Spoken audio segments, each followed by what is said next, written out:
We're very excited about the new release we're building. This is called Mac Office 98. We do expect to get it out by the end of this year. For some of the truly faithful, you know, it was like Luke Skywalker going to the evil empire and doing a deal with Darth Vader. We've kept our marriage secret for over a decade now. In an unusual appearance in the Wall Street Journal's All Things Digital conference in 2007, Jobs and Gates' mutual respect was apparent. There were too many people at Apple and in the Apple ecosystem playing the game of, for Apple to win, Microsoft has to lose. And it was clear that you didn't have to play that game, because Apple wasn't going to beat Microsoft. Apple didn't have to beat Microsoft. Apple had to remember who Apple was, because it had forgotten who Apple was. Once back at Apple, Jobs' characteristic flair for marketing came back in full force. Ken Siegel worked with Jobs on a breakthrough advertising campaign that defined their new direction. Here's to the crazy ones, the misfits, the rebels, the troublemakers, the round pegs in the square holes. You're looking for that thing that could crystallize what's different about Apple. Ideas are flying back and forth. Because the people who are crazy enough to think they can change the world are the ones who do. I think at some point, the words "think different" appeared, and suddenly they were like, well, that's kind of magical. That strikes a chord. Think different became the line that launched Apple's rebirth. Steve was aware of every detail. I mean, literally every word, every image, working with different companies, working with, you know, Intel, Dell, IBM, companies like that. You don't get that sense. I mean, you know, the top guy in one of those companies is not going to know about the, you know, the third paragraph of copy in the ad that's running in Newsweek that week. Steve did. One of the reasons why I thought the words were so perfect is I think you literally could have hung a sign that said "Think Different" in the garage when Wozniak and Jobs created their company. It would have been appropriate then, you know, as it is today. And I always thought that that advertising campaign really wasn't directed to the general public. It was really aimed at the people inside of Apple Computer. And it was think different. Let's not do what everybody else is doing. Let's not mimic Microsoft. Let's not chase IBM. The only way we're going to carve out a special place for our company is to think different and express that in our products.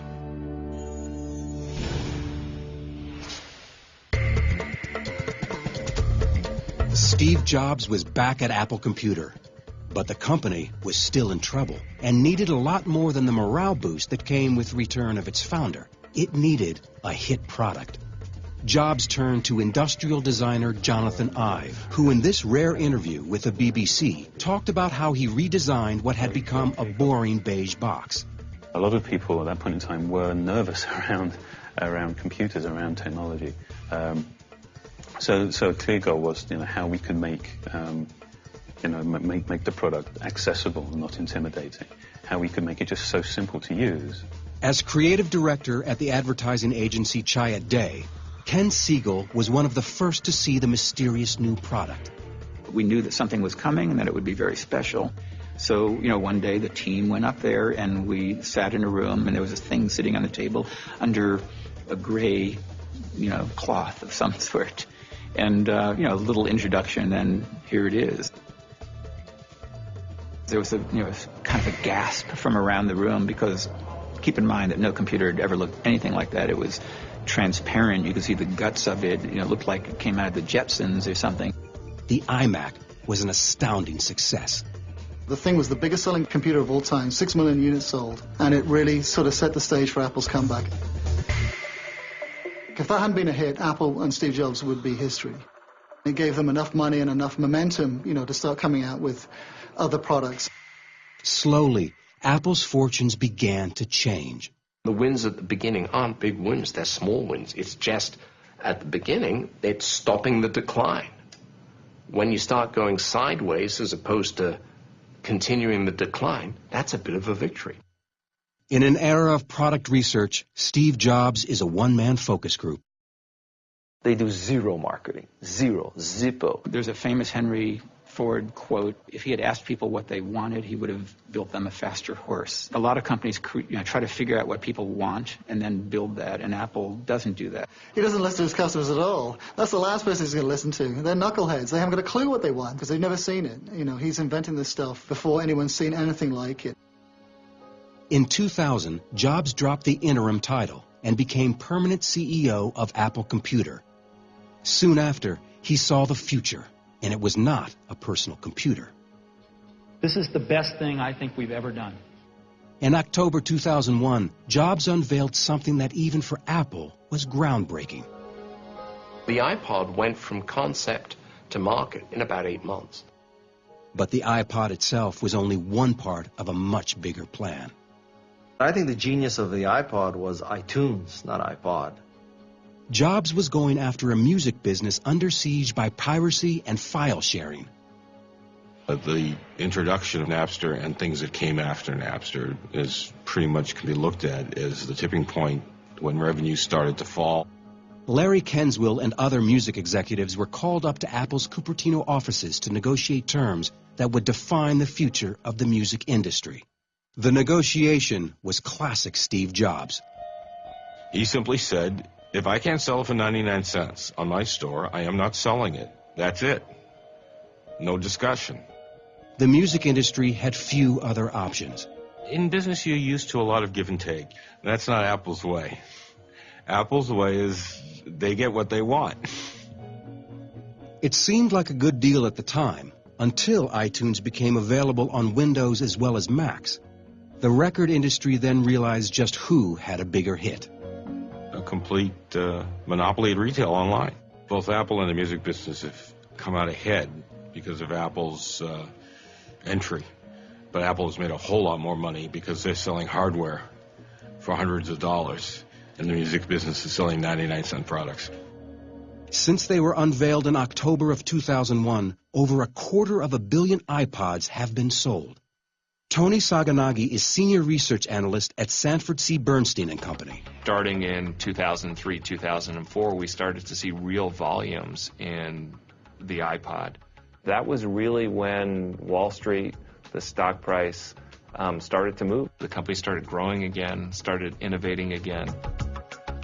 On May 15, 2001, Jobs unveiled an entirely new way to bring his products to consumers.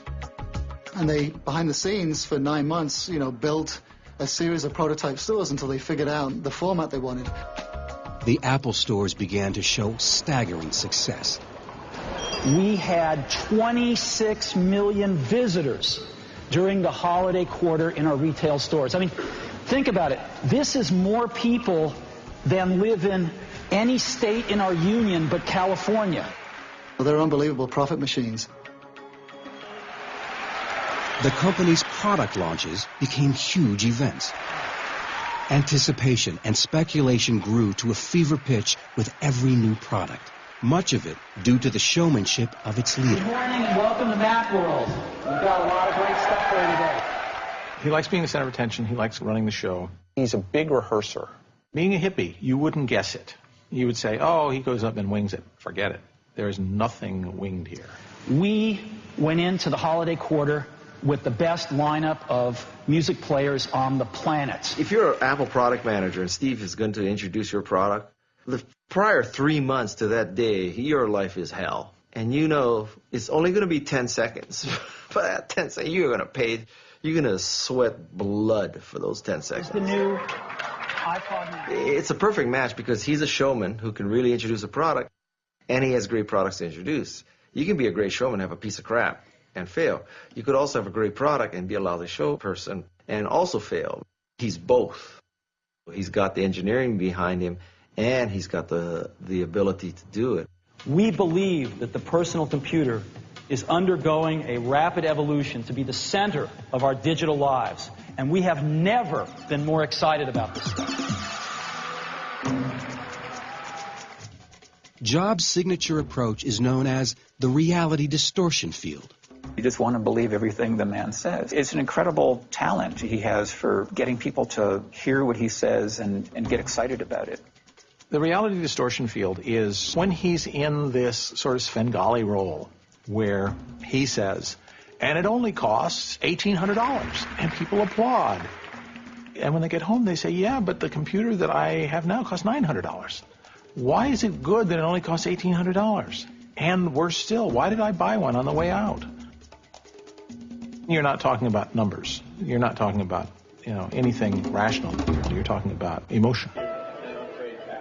In the summer of 2004, Apple Computer was thriving, but its leader was not. Just over a month after he appeared on stage at this Apple event, Jobs sent a shocking email to his employees. He revealed he had been diagnosed with what he said was a treatable form of pancreatic cancer.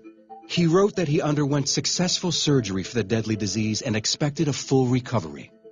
When he returned to work a month later, questions remained about what his mysterious illness would mean for Apple's future.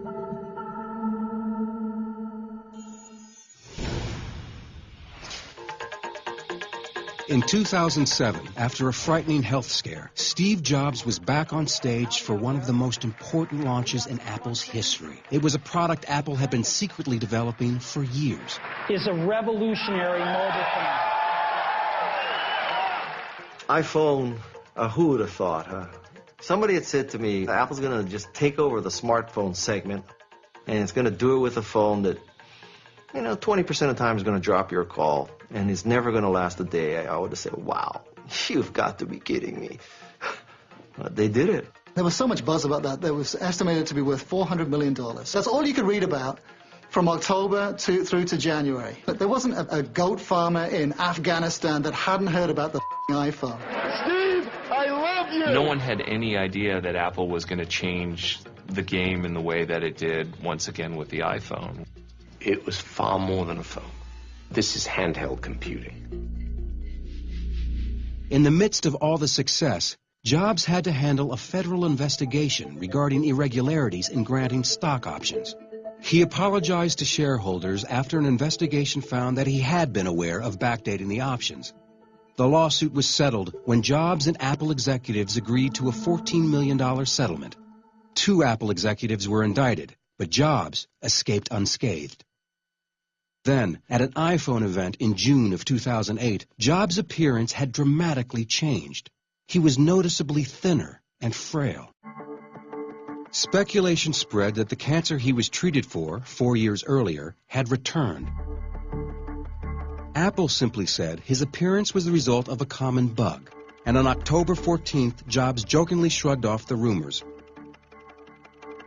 But then, for the first time since he came back to Apple, the company announced that Jobs would not appear at Macworld. In less than 3 weeks' time, with the mainstream media and blogosphere in a swirl about his condition, Jobs publicly released a letter to Apple employees that said his continued weight loss was the result of a hormone imbalance.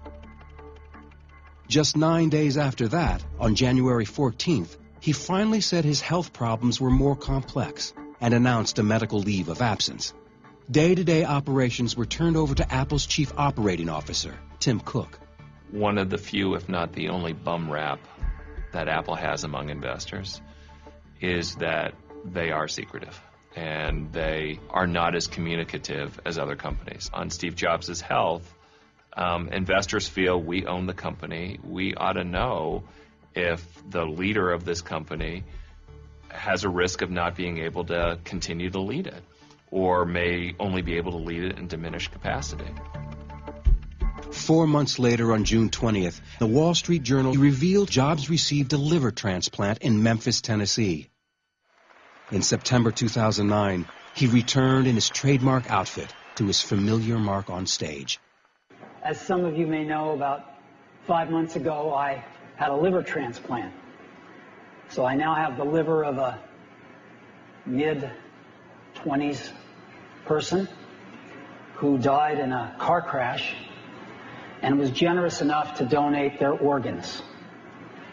And I wouldn't be here without such generosity. I'm vertical. I'm back at Apple, loving every day of it. State senator. Jobs has since admitted he nearly died waiting for a liver transplant and has become a public advocate for organ donation. I was almost one of the ones that died waiting for a liver in California last year. I was receiving great care here at Stanford. But there were simply not enough livers in California to go around.